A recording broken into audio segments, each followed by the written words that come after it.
Greetings, welcome, greetings. It is another episode of Evolutionary Hoodoo, New Orleans Voodoo Secrets and Recipes.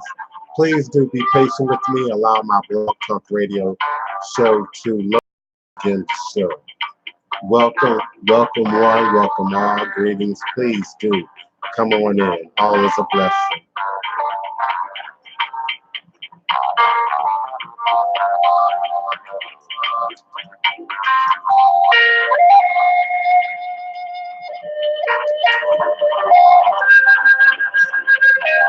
Greetings, welcome, greetings. Please come on in. Welcome, greetings. Blog Talk Radio, welcome.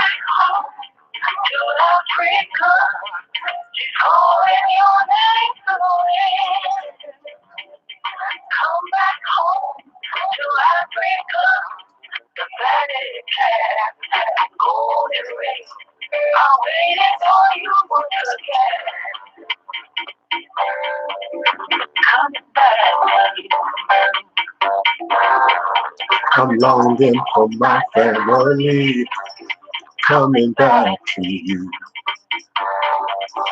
Out of bondage and now I am free. Da, da, da, da, da. Welcome on in. It's another powerful rendition of Revolutionary Hoodoo, New Orleans Voodoo Secrets and Recipes.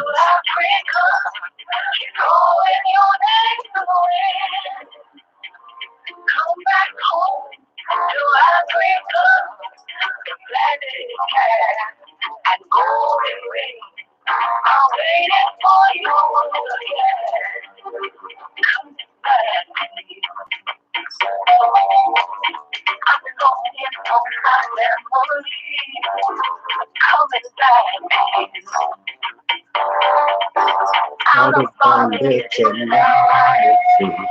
Da, da, da, da, da. It's a powerful day. Do you know what today is? Do you know what this day is? Do you know what today represents for many around the world? I'll tell you momentarily.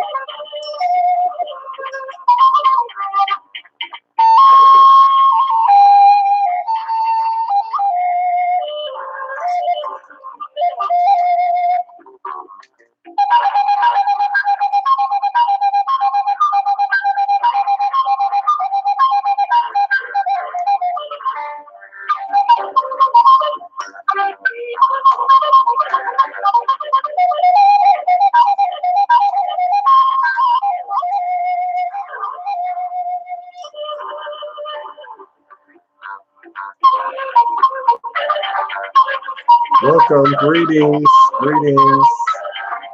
Eva, Ogun, Eva, Oshosi, Eva, Arisha, Ogun. Welcome, welcome, come on in. Welcome, please, greetings. Let's get started here.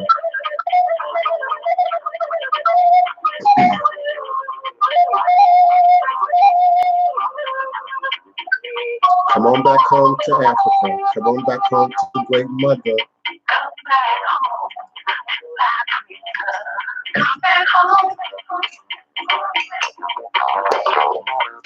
back home to Africa. Come back home.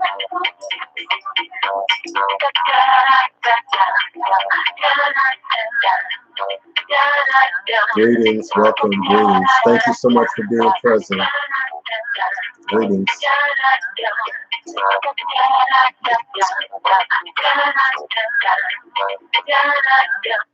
Greetings and salutations to both my YouTube live audience at youtube.com/the-divine-print, and of course to my Blog Talk Radio audience at blogtalkradio.com/the-divine-prince. Divine all peace and love, joy and prosperity, revelation and manifestation. You are indeed now sitting live with the Pan-African spiritualist, practitioner, author, and advisor, Elagun Oloye Hoodoo Obeah Bokur, sharing with you in all things spiritual, mystical, metaphysical, cosmic, evolutionary, revolutionary, healing, and holistic from a Pan-African Hoodoo world spiritualist perspective, understanding that all is truly and indeed a blessing. If you can just see beyond the veils, for it is all just an illusion and a test and one of the greatest divine mysteries of this life cycle. This is my constant prayer, my mantra, affirmation, reverberation, reiteration, and it is my personal, ever living reality. It is crucial to the very foundation of my understanding, my teaching, my walk, my works along this divine, all blessed life path and journey. And it is how I, the Divine Prince, make sense out of all that we're challenged with here in our daily existence on Mother, Father Earth. And it is my personal place of power and understanding, the place from where I begin, the place from where I realize and crystallize all my endeavors, understanding that I and I alone create and co-create my divine destiny, and I alone create and co-create my divine, all blessed reality. And so it is. Ashe, Asheo, and Ashe. Today is Monday, January 6, 2019. In fact, today is a day that is representative of many days, many celebrations, many events here in this beautiful and most enchanted city in America, New Orleans, Louisiana, the land of my ancestors and those who came before me along this spiritualist hoodoo obeah life path and journey, passing down the great obeah stick along with the knowledge of the healing, life-giving herbs, roots, plants, rituals, spirits, minerals, and indeed celebrations. I am, of course, honored and humbled, as always, to be forward with you again here in dual platforms, YouTube Live, and also Blog Talk Radio. I invite you to please type your questions and comments in all capitals, the comments that you wish me to recite, to say out loud here on live air. And I'm speaking to both platforms now, both my Blog Talk Radio and my YouTube Live platform. Please type your chat questions and the comments that you want me to address in all capital letters. You're also welcome to call me at area code 845-277-9143. 845-277-9143. Please do forgive me for that moment of mute at the beginning of the Blog Talk Radio broadcast, but everything should be fine now. I am using a little bit of a different system today, so I'm actually using my phone in place of the browser. So if you would press the number 1 on your telephone keypad, this will alert me that there are callers in queue. This will allow me an opportunity to unmute your mic and bring you into the conversation. I certainly appreciate any comments about sound quality, video quality. Without your input, I would have no idea if there were any kind of technological glitches going on. So please do be active, participate. So far, I don't see anyone in the chat in YouTube. So I pray there's not another issue again with the YouTube chat, and there very well may be an issue with the YouTube chat. And I don't want to reload the show today because I really don't have a whole lot of time. I have an appointment that I have to quickly make my way off to. So I want to sort of hit it and quit it today, make my point, and allow your questions and comments. So if you would, and you're in my YouTube Live audience and you are experiencing the chat glitch, please do call me by way of my Blog Talk Radio platform at area code 845-277-9143. 845-277-9143 with your greetings, comments, questions, and salutations. All is truly and indeed a blessing. We are in this lunar calendar of things, nearing the first coming full moon of 2020, this power number of great 2020. We are experiencing the waxing gibbous right now. And for me, I can't say for you, and I might be able to speak for my participants in the New Year's Eve Zoe ceremony. We're on a high. We're flying high. The spirit is speaking.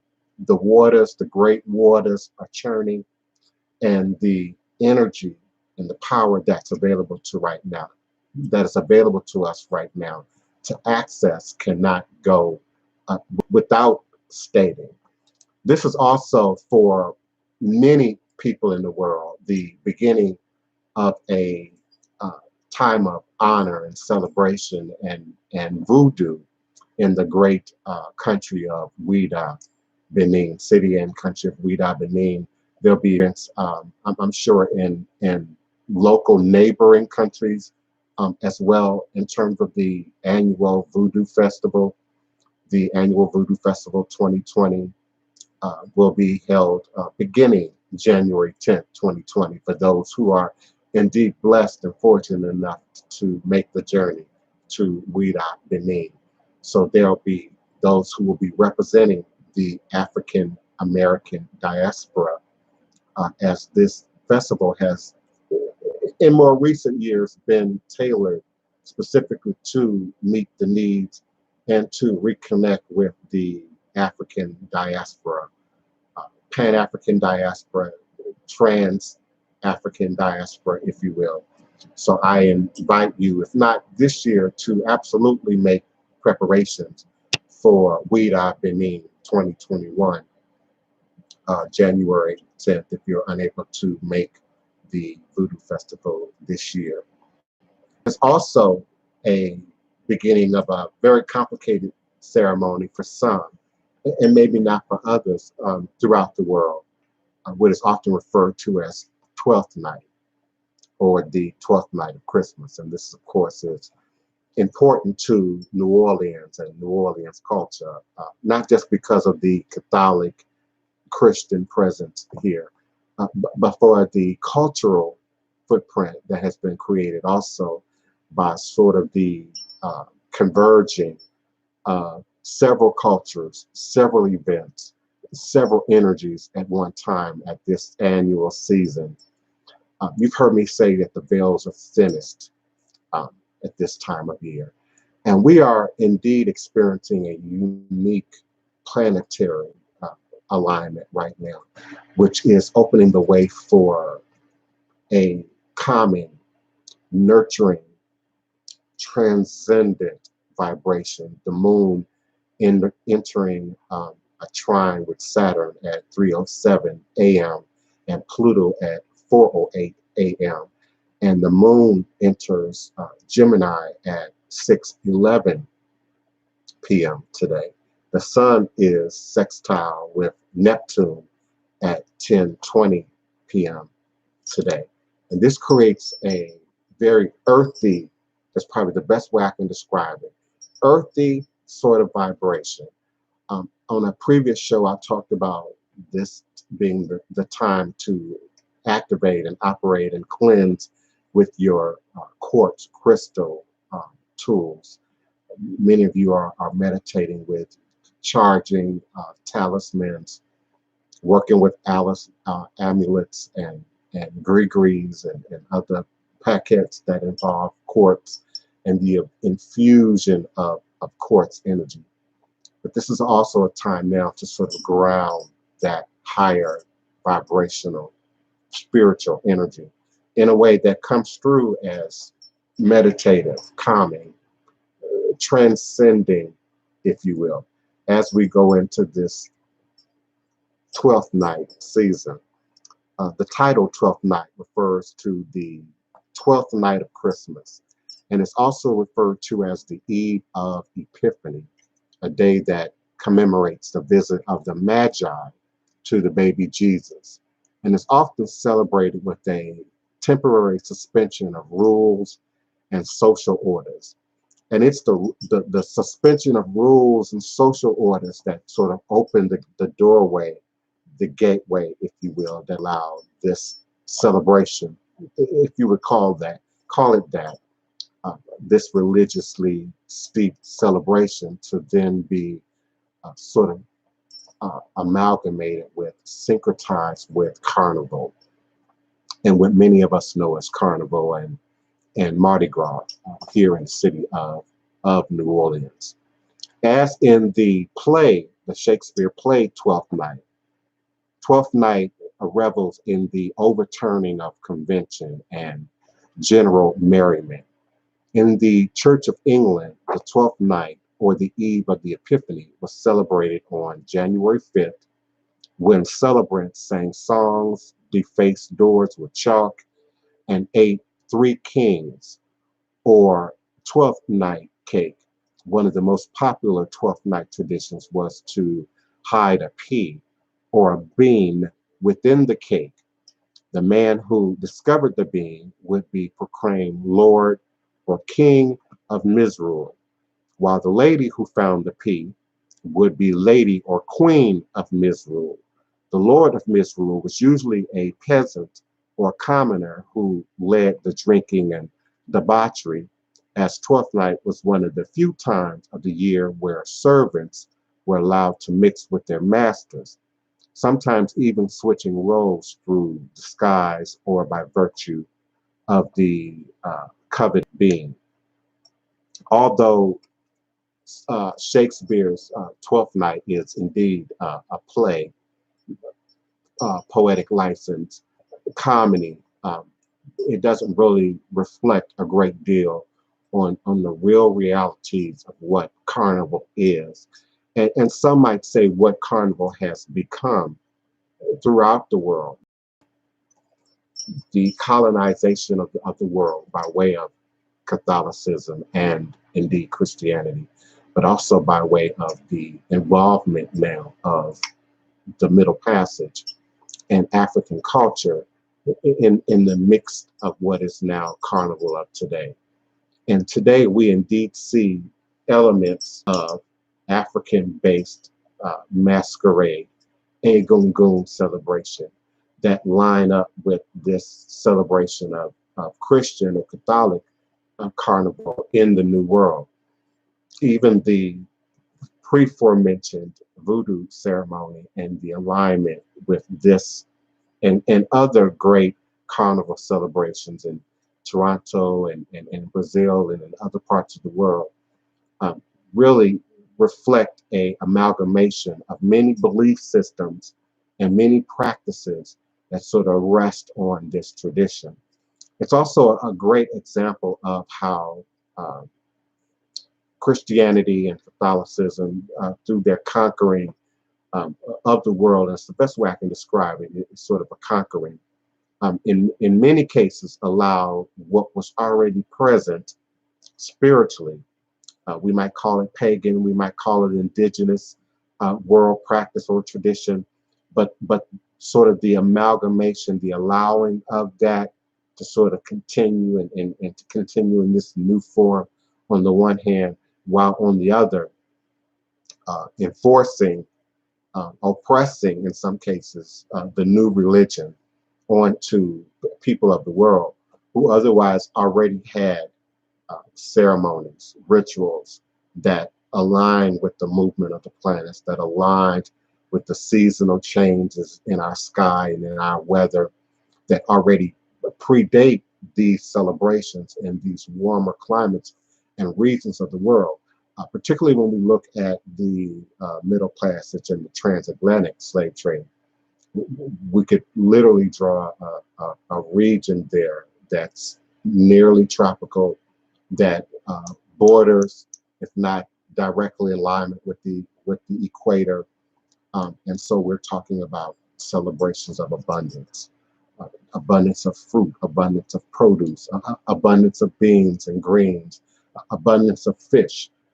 I've spoken on a previous show about some research that I did about the weather and the climate and what was going on in certain regions of Africa while we celebrate first winter solstice and then all these subsequent solar based holidays that follow it, going into the new year. and indeed including Valentine's Day and then well into Mardi Gras Day. And I'm not Catholic, I'm not Christian, and so I still find sort of the maneuvering of this calendar just a little bit confusing. We know Easter sort of moves around every year, and so because of that, and however that is calculated, we find that the beginning of Mardi Gras and the beginning of Carnival is often in alignment to this Epiphany and then this period of merriment, of celebration. When we think of Mars and Jupiter and Pluto and Saturn and the ancient uh, meaning given to not just these as planetary bodies, but even as gods and deities that then showed up in Greco-Roman culture, that then showed up in other various world cultures and traditions.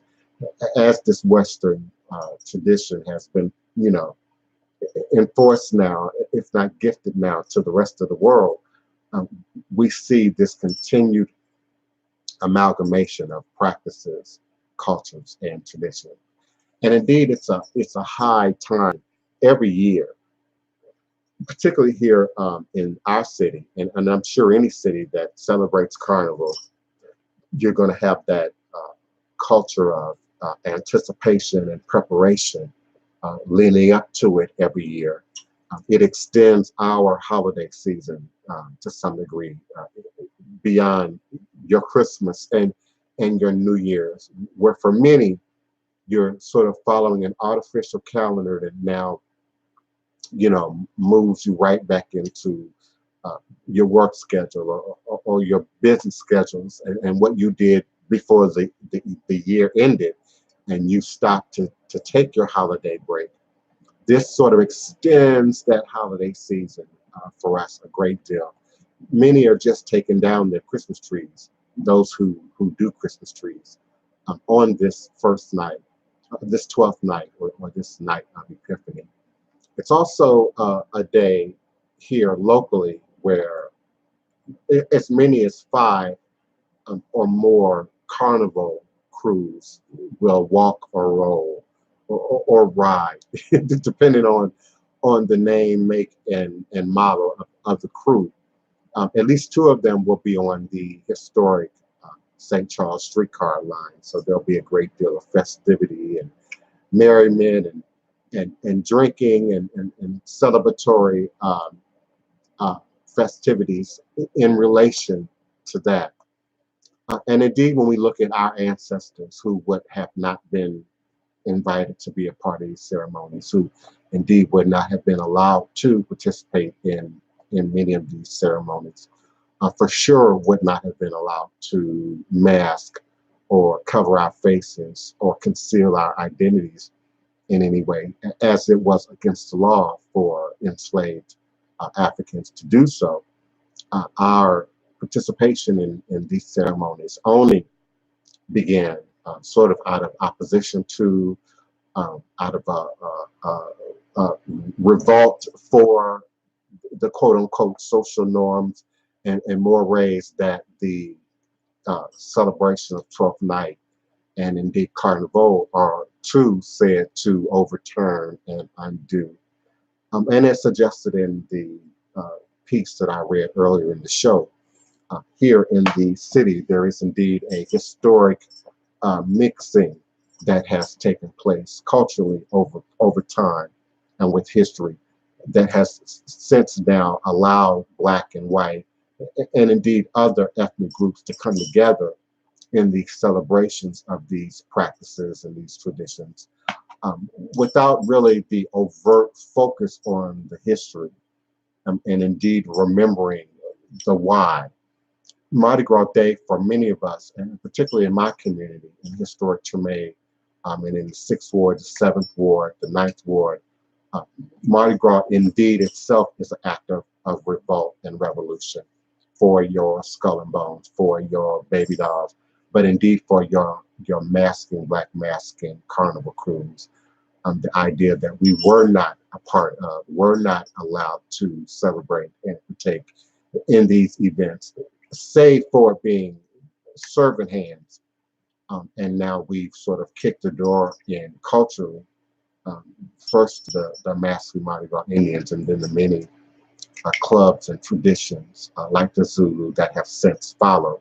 It's really easy to get caught up in the merriment and the celebratory nature of it all, and lose sight of the real history, the real truth, and our sort of our real place in it all.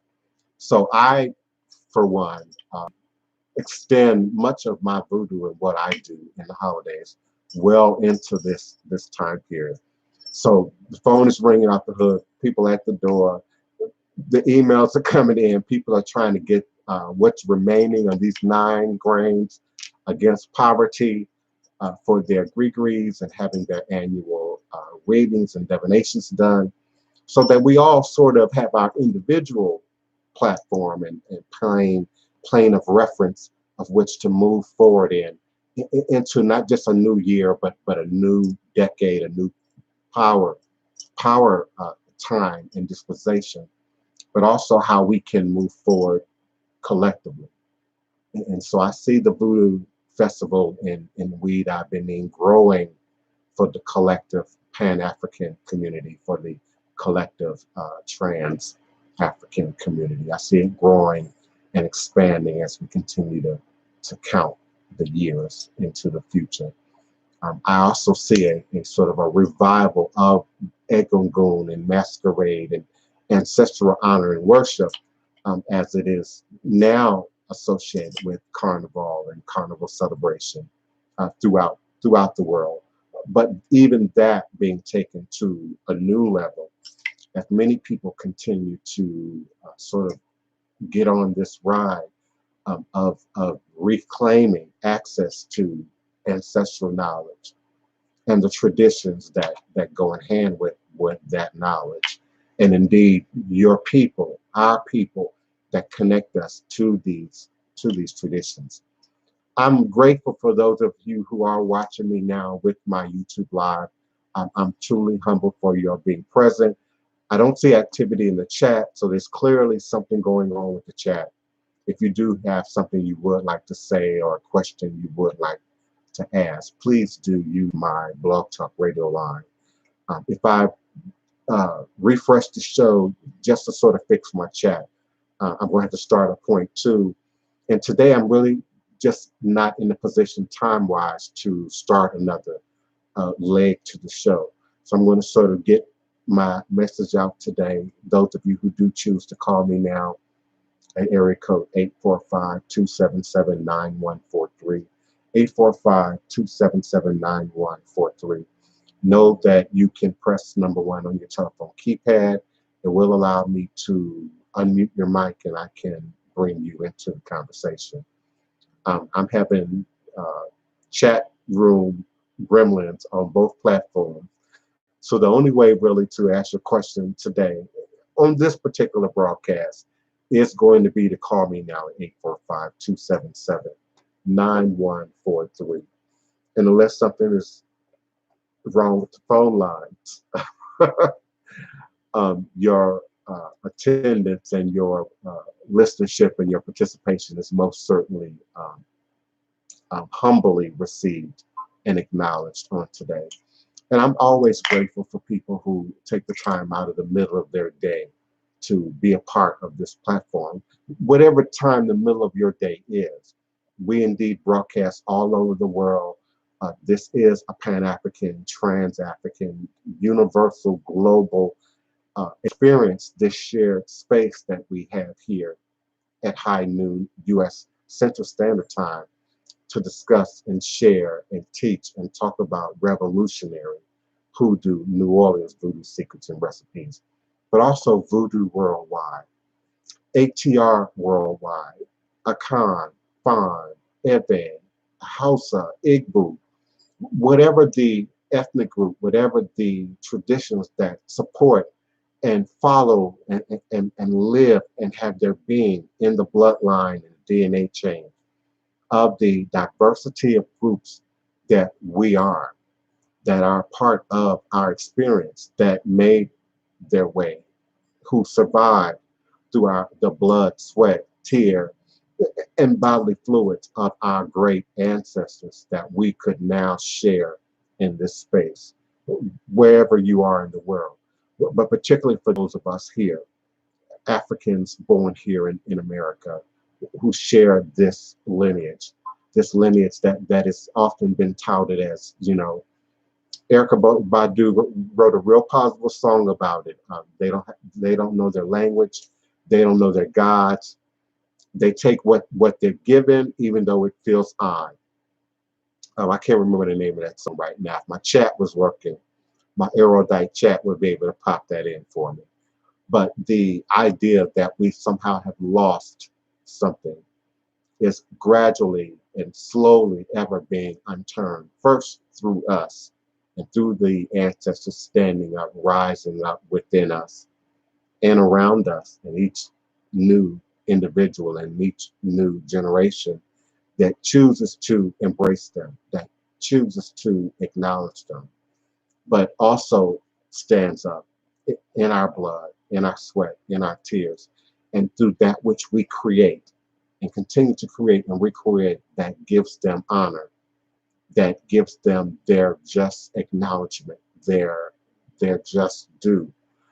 Not just the ones that we know and can readily recite their names and can readily give praise and honor to them, because we have their history sort of neatly documented for us, but even more so for the ones who go without names, that go without that archaeological documented recognition, that can only be revived, that can only be acknowledged in us and through us, who often gave their life, gave their children's lives in order that we might survive, in order that those of us who survive and who managed to live would then survive that hellish, tumultuous time, and would come out now to continue to fight and to continue to fight for the survival and the reconnection of the root to the tree and to every limb, stem, branch, and leaf, and then fruit and seed of the tree. That chain would never be unbroken, that line of communication would never be unbroken. I coined the phrase, and I like to say it as frequently as I can. If you could count in Fan, Akan, Hausa, Igbo, and the various other ethnic groups that we were stolen from, then indeed you could remember to count. You could now count in any new forced language: English, Portuguese, Spanish, French, Creole, whatever the language is. And therefore, we could remember our deities. We could remember our ritual days. We could remember our practices. We could remember our rhythms and the drum patterns and the dance patterns and the dance counts that held our traditions and our practices that are often described as verbal and passed down by way of word of mouth, which to me really reduces it down to something really, really simplistic. It takes out the knowledge of complicated math, complicated drum rhythms, drum patterns, which even the slave masters and the slave catchers and the overseers knew that we had a command of. Drumming was outlawed. Gathering in public places was outlawed because of the fear of our ability to communicate by way of the drum. So we all know that lack of drum doesn't remove your ability to create a rhythm. Doesn't remove your ability to have rhythm and have syncopation and to have hearing. It just means that that's now not traveling, large distances at a time by way of the animal skin and the vibratory rate within the wood, within the drum. As long as that knowledge is held, then our ability to tap that power is held. So the story, the belief, the myth that we somehow forgot, that we somehow didn't know, that it was somehow removed from us, had to be kept alive, so that even the strongest of us would not necessarily risk uh, getting caught, with that communication. We all hear the stories about getting caught with a book, getting caught with a pencil and a piece of paper, but we don't hear, the other much more complicated ways in which these numbers and these signs and these symbols and these markings, even if you've now familiarized yourself with Voodoo marking and what that looks like and how that takes place, and the idea that we could not mark a tree in a new way, which is well documented, by the way, us marking trees, but the reasoning behind the markings are often reduced to the mundane, or to the least impractical symbolism, so as to continue to foster this idea that we were sort of zombies without consciousness, without uh, brains, without control of our own will and our own ability to think and create and recreate, um, in an environment that often was foreign to us, but wasn't that foreign to us if you have an understanding of nature and a willingness to learn the new environment and to retain that information. So we never stopped fighting. We never stopped learning. We never stopped counting. We never stopped humming. We never stopped rapping and tapping our feet, and clapping and tapping our hands and rattling on a glass bottle, or tapping on a piece of wood. Those rhythms, even in the labor of doing the work, were ever present in our hearts, in our hands, in our bosoms, in our mouths, in our minds. So the idea that we don't know our gods, didn't know our languages, perhaps didn't know these cultural nuances that give us power and empowerment today, is slowly beginning to melt away under the strong arm of archaeology, documentation, uh, and of course now DNA. And I don't know if the specials are still ongoing, but please, if you haven't done so already, and most certainly if you are seeking complete, complex divination systems with me, ancestral work and divination with me, you really want to have your ancestral work done. So having that done gives you a leg up on what we might encounter in our journey. Please, again, I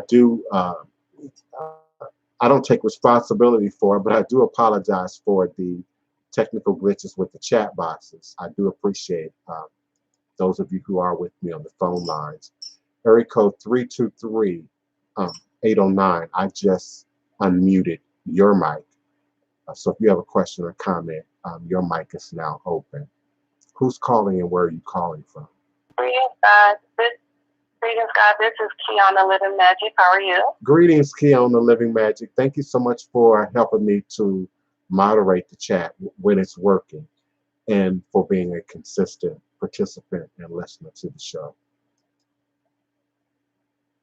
Don't mention it. I called in because you have questions pending, and two of them are related to dreams, and you stated that you couldn't see the chat on our end. Oh, wow. So YouTube is streaming perfectly fine with no buffering. Blog Talk is clear. I'm on both of them. And so I wanted to call in and give you the question since you couldn't see the chat. Yes, that will be very helpful. Yes. Go ahead, girl. Yes.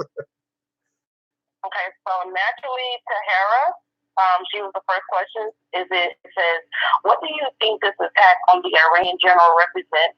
And what do you think will come of it? That was the first question. Oh, wow. That's a great question. And a bit of something that I have predicted in other platforms, that 2020 not only is a power year, but when we consider sort of the pull and gravitational pull that our planet and our moon and the other bodies in space have on the other bodies in the solar system, that these time periods that we mark as, powerful moons and power years and power decades have this weight attached to them. And so, yes, there will be this great outpouring of divine creativity and great divine energy and positive things that will happen, and creation and recreation will indeed take place. But we forget about that recreation and then that other pull there. And we sometimes label it as negative, or label it as a challenge, or label it as a problem, depending on how the illusion shows up for us. I was just praying and meditating and thinking on this in the wee hours of this morning. The idea that we could be drawn into another war, a bigger war, because the idea of rumors of wars and consistent wars, we're always in some state of war somewhere in the world. If you are indeed paying attention, oh, excuse me, if you are indeed paying attention to your news. I know sometimes the social media climate and the spiritual climate, we say, well, we don't watch the news, we don't watch television, we don't pay attention.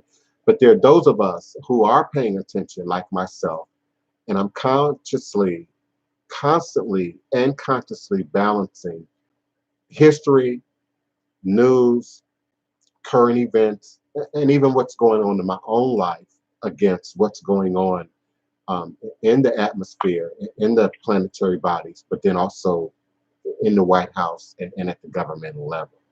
This can indeed get worse. It's already getting worse. It's already gotten worse.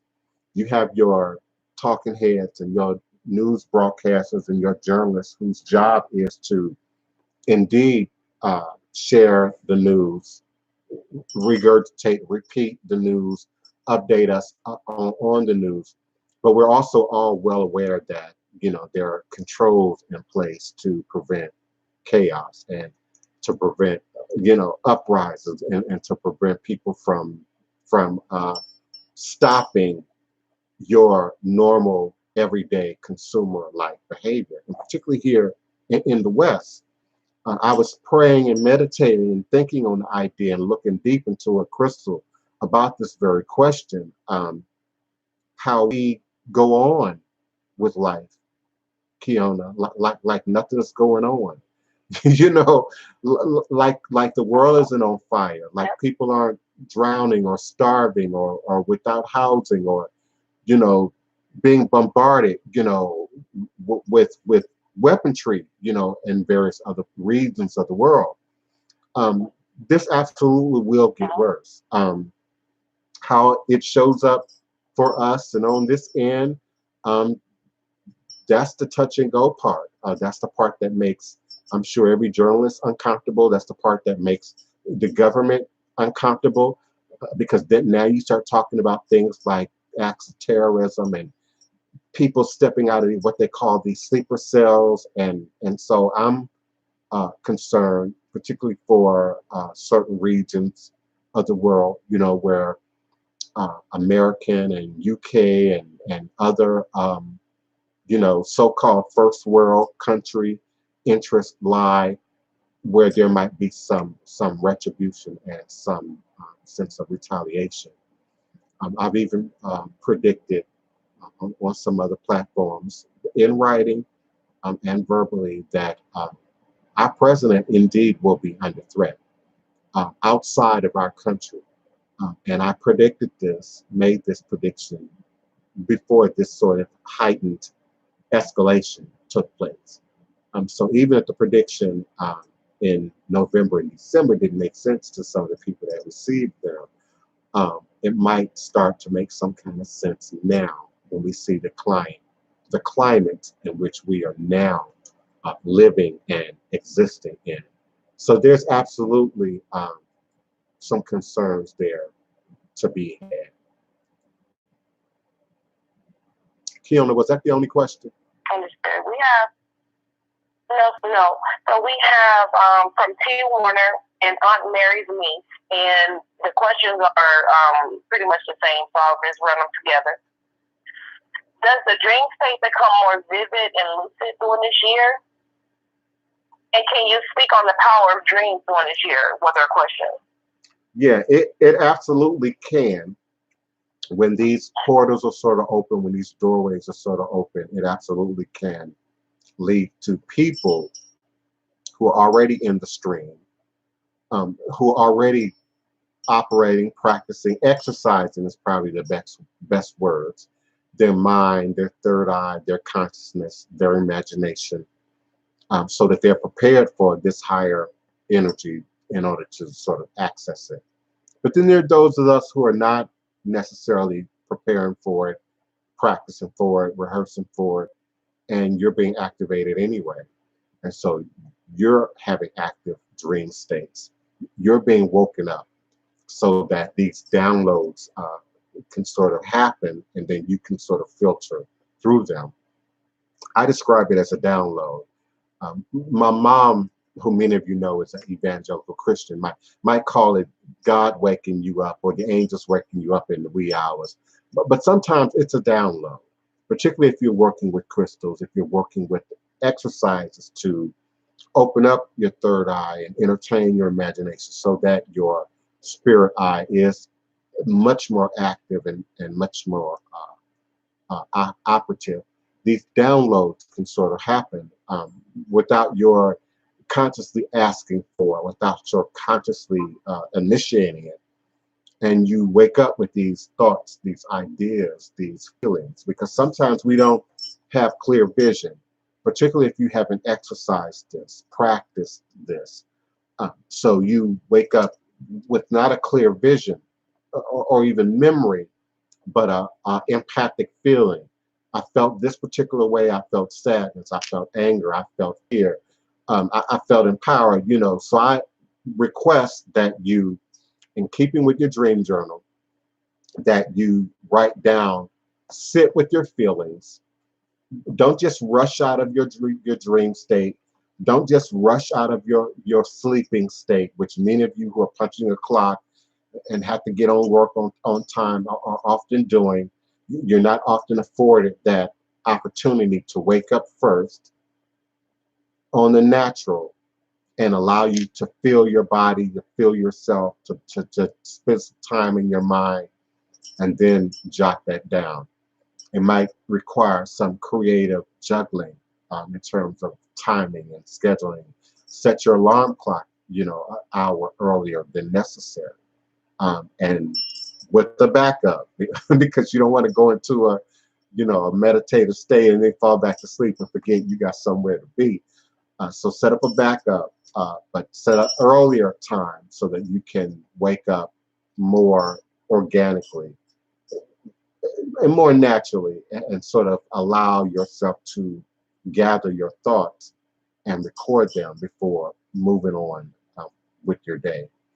So indeed, there'll be increased visions, increased dream activity during the course of this year. Kiona, what was the second part of that question? What are the powers of dreams during this year? The powers of dreams are no different this year than any other year.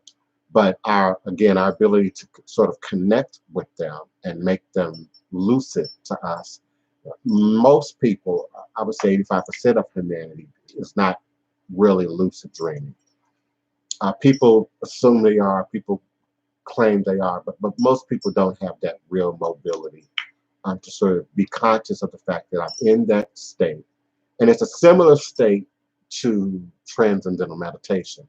So it's indeed something that can be practiced, learned, rehearsed even through doing transcendental meditative exercises, visual exercises along with your meditative state, guided exercises along with your meditative state. These are all ways of sort of increasing, expanding the third eye and our ability to sort of not only memorize our dreams, but also during your waking state when you have daydreams, when you're going into a trance-like state, when you're doing divination. There's a certain wave frequency shift that is absolutely beyond what we consider just spiritual. It's something that scientists to some degree can calculate in terms of EKGs and documenting sort of the frequency activity in your consciousness. When we sleep, we go into one frequency, but it said when we go into a deep sleep, we go into a whole nother realm of frequency, which suspends us almost completely from things that, our body, where we are in that moment.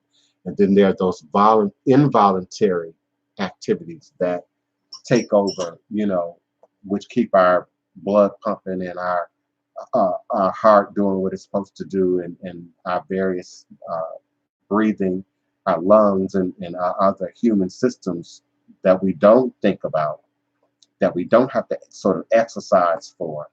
Uh, that kicks in and absorbs up a great deal of that extra energy.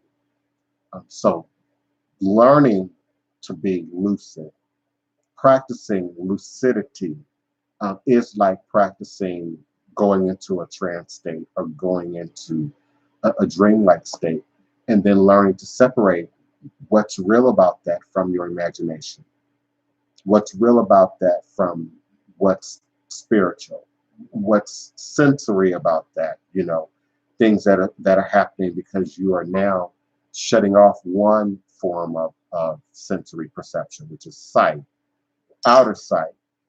And so that then forces, we hear this with people who have varying degrees of blindness, those born blind, those who go blind as a teen or a young person, those who go blind later in life. And the occurrence of dreams, it is documented scientifically that no matter what age they go blind, the longer they go without visual sight, the more likely they are to have dreams, and more specifically nightmares, because your other senses, feeling, emotion, smell, hearing, are overcompensating now to make up for the absence of that sight. So one might even suggest that the active participation in guided and controlled and well thought out meditation, because this is more than just sitting and being quiet. I'm talking about much more than that. Controlling your breathing, paying attention to your breathing, doing very specific things with your imagination in your third eye while you're in this state to induce certain visions, certain spiritual connections. So it can indeed enhance that activity. We'll see a great deal of books come out because of sort of the influence of this energy itself. Kiana, did I clearly answer that second question? You did it, but you did a perfectly good job. I loved it. Free to be me wants you to know that they are present and they're still riding high from the ceremony. Thank you so much, beloved. And I don't want to keep throwing out your legal name if you're using your username online. So I'm not going to keep doing that. But thank you so much. I'm truly honored. Yes. And special work with your piece is going on. If you recognize this, then you recognize your piece, then you know it's some specialized work going on. Yeah, it was a very powerful event. We're still really riding that energy. I've heard from more than one person who actively participated in the New Year's Eve Zoe ceremony. So it's not just you and I, beloved. Are there any other questions for me, Kiana? No, just everyone was just saying hello and just enjoying this year and what wisdom that you're dropping on us and just hoping for a better year, because I know it's the year of the metal rat, the Chinese calendar. So just to hear you mention the ATR is hitting more home for us. So we're coming here to get fed and looking for this new year. Yes. And listen, I heard SU like rat. I heard SU and and Elegua, and I heard they like rat. So again, I think there's a connection there symbolically in that, Papa Legba is viewed as this trickster. And indeed, he's a divine trickster. And the trick is often rooted in ego, what we can't see or refuse to see, what we can't let go of, or refuse to let go of. So this is a time to be open to the change and the very transformation that many of us have been asking for, have been wanting for some time, and particularly throughout the course of this previous decade, and the changes that came with that decade. Some of you are greatly put off by the presidential elections and the results of that, and even the idea of what we're headed to now, not just in what all has been kicked up now in the Middle East, but just many were already concerned about what could be next, where are we headed next, what's our next hurdle to jump, our next hoop to sort of have to pass through. And this is indeed a part of it. Sometimes big change, revolutionary change, requires major upheaval. Major upheaval. So upheaval is coming, and how you receive that upheaval. I receive it all as a blessing. All is a blessing. It doesn't matter what's coming. It doesn't matter what you throw. It doesn't matter the level of interference. It doesn't matter what might be happening in the weather. All is a blessing is my mantra. And so just prepare yourself as best you can for 2020. But if I could offer any greater advice, it would be to document those dreams, document those creative ideas, write down those visions. Let this be the last year that you claim to have a gift and it's not documented. And it's not documented somewhere. It's one of the easiest, though complicated, time-consuming, one of the easiest things that we can do is to keep a journal, keep a video journal. Part of me doing this show to some degree is a video journal of where we all are, where I am at any given point in time, space. But to by all means keep these books, these spiritual books that we see referenced in fantasy and fiction, where these great practitioners store their information. And so you must begin to pay attention to numbers, to patterns, to the weather, to the sky, to nature, to bring some gravity to the outpouring of visions and spirit gifts that will be manifest this year with many people from within this group, but also those who watch and participate in the show in archive, who we don't know your name or we don't see you here at any given day or time. Listen, I most certainly do appreciate each and every one of you for taking the time to be present here for this powerful broadcast and another edition of Revolutionary Hoodoo, New Orleans Voodoo Secrets and Recipes. Kiona, I most certainly do appreciate you and your help and your assistance. But I'm going to have to end the show. I'm only going to be able to do this 1 hour today. I've got to attend to some star charts and some readings and divination and get some other work done. I'm sort of overwhelmed right now with requests and people wanting to get their first of the year work done. So thank you so much for coming by, beloved. Kiona. Thank you. You have one more question. Can I guide them to should I guide them to your website or email? Both. I'll answer the question, but you could also type in my website and email address. So what's the question? Okay, it's the question is, what are some ways to help guide those people that are new to their spiritual awakening? To guide them. Within the tradition, there are sort of some pat answers that come with that. If you ask a Babalawo, Ianifa, Voodoo practitioner who is authentically operating within the traditions, they're going to say seek your godparents. They're going to say seek your elders. They're going to say seek your mentors. Now if you have none, then that's on your homework list. The second thing is, and I suggest this and have suggested this many times over on many of my broadcasts, if there is a shortcut, not that it requires any less work, but if there is indeed a shortcut, it is quartz crystal.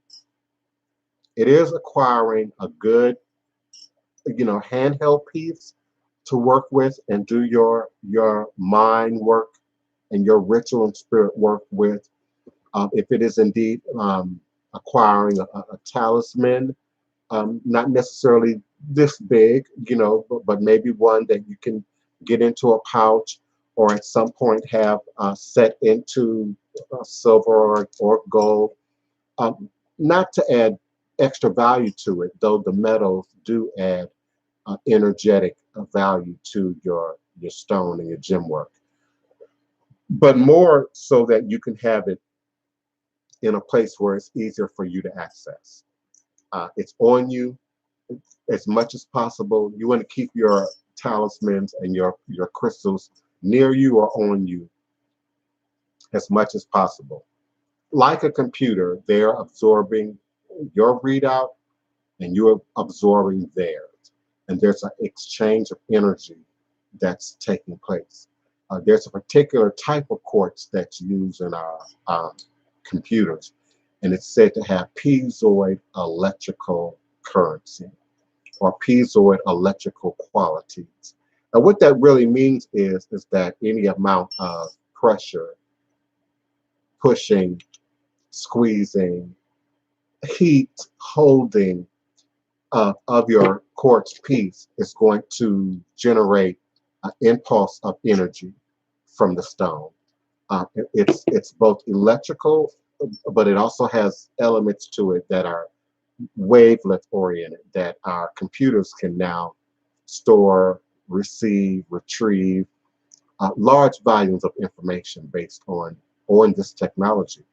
And so our bodies and creation and nature and the sky and the cosmos and the stardust and minerals that fall from the sky, not only in the creation of the planet, but each and every day interact in this way that if we are just more conscious of it, are just more conscious, not just of it, but just more conscious, and spend more time in our heads and in our dreams and in our emotions and in our feelings, and allowing that energy to be passed through quartz, you'll find a profound heightened sense to all of your spirit activity, all of your dream work, all of your healing work, all of your inner work. You'll find a great deal of what might otherwise be difficult easier. You might find a great degree of what might be harder to remember easier to now remember by using these minerals. I've said in some previous shows, beloved, that I came by way of this information through ancient Egypt, through having an interest in and studying and reading. And at that time, in my junior high years and my senior high years, there were a great deal of museums and museum exhibits with King Tut and the discoveries of King Tut's tomb. And whole tombs were created and whole ancient Egyptian environments were created. And I spent a lot of time in these environments, sort of growing up as a kid. So the idea, the notion for me that they were burying people with tons and tons of this, what we now value primarily for its economic and monetary and dollar amounts, that these ancient peoples had to be doing this in order to access something greater, or to do, or to produce something greater. It was along this time in my life that I was also praying for and asking for some real explanation of God and what God is. And so I was led deeper and deeper down this pathway of crystal, mineral, and stone. And even had some great teachers and masters come and work with me um, in Chicago and in California, with utilizing and sort of activating this power within the stones.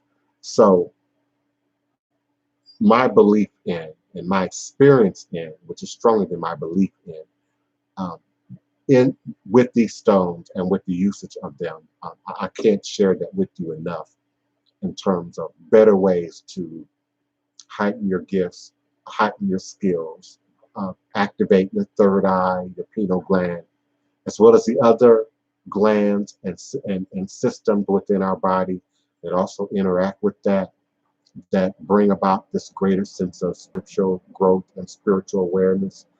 By all means, what are we eating? What are we drinking? And how frequently are we doing that?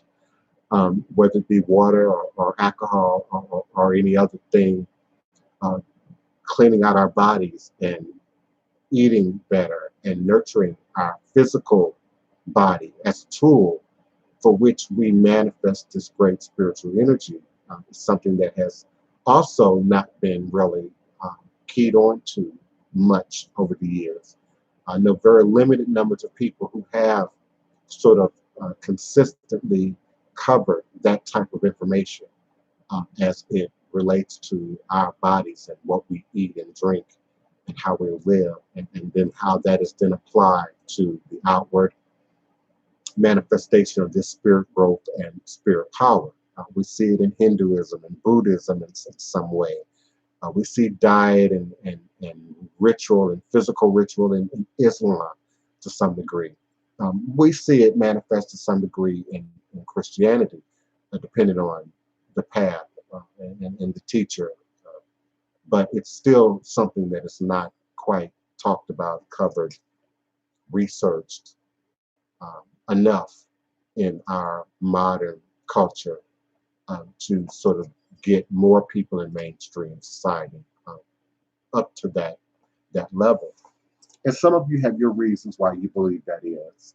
You know, our pharmaceutical companies, our big box supermarkets where we get our foods from, the manufacturers that are pre-boxing, pre-supplying, preparing, pre-cooking those foods. You know, there are many reasons for why this information is not greater disseminated.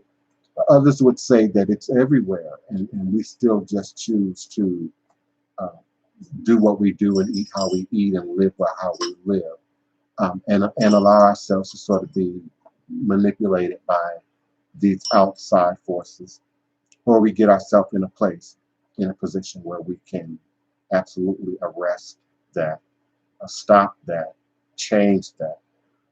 And we start by getting in touch with our ancestors, getting in touch with ourselves, getting in touch with our head, depending on the path in which you're coming in through, and of course, acknowledging at every turn our ancestors, by which we have our well-being, our physical well-being. And we think of Earth, we don't think of our space ancestors, our stellar astral ancestors. Even in the very makeup of our physical bodies, there's this stardust and mineral from compositions from the sky that are elevated by our thoughts, by our choosing to choose higher, to think higher, by our choosing to do spirit work. It's demonstrated in many tellings and retellings of prophets and gurus all over the world throughout the course of time immemorial in the history of documented mankind itself. So choose any culture, any religion, any tradition, any path, and you're going to see some combining of what they did, how they lived, how they ate, how they applied water and nature to them now subsequently achieving these higher levels of attainment, these higher levels of consciousness, these higher levels of energy, which allowed them to then appear godlike, to appear to access and do extra stuff.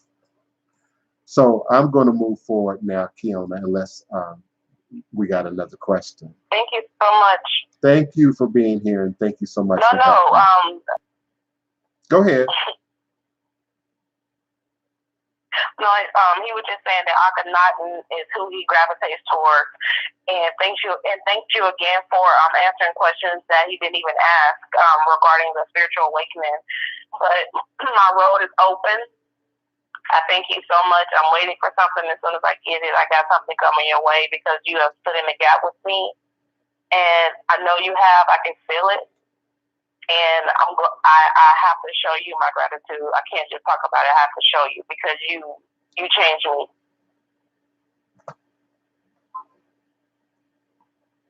Beloved, are you with me? I'm not hearing you.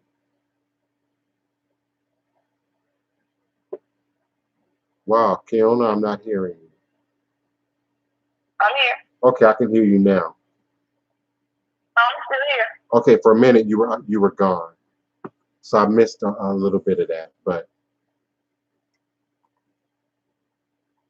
I can hear you. Okay, I'm grateful as well for your help and your assistance, and indeed for your being present. I did want to respond to something you just said. Me being there, being present. Absolutely, I am, and to a fault.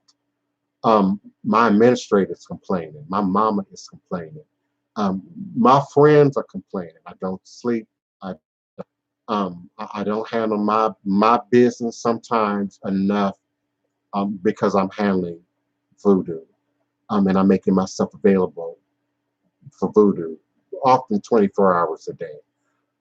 So absolutely, I'm there. I'm with you. I'm for you, and everyone who reaches out to me, who I have a relationship with, who I'm working with. I'm absolutely here for you and with you as we move into this powerful 2020. I look forward to meeting with you here again at the sacred crossroads, this shared space of goddess and goddesses, and gods and goddesses at high noon U.S. Central Standard Time, here on Blog Talk Radio, as well as YouTube Live, noon U.S. Central Standard Time. All is truly and indeed a blessing. Ashe.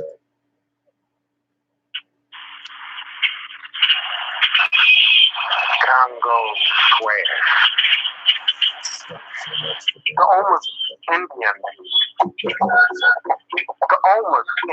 prepared this place for us. Centuries before our arrival,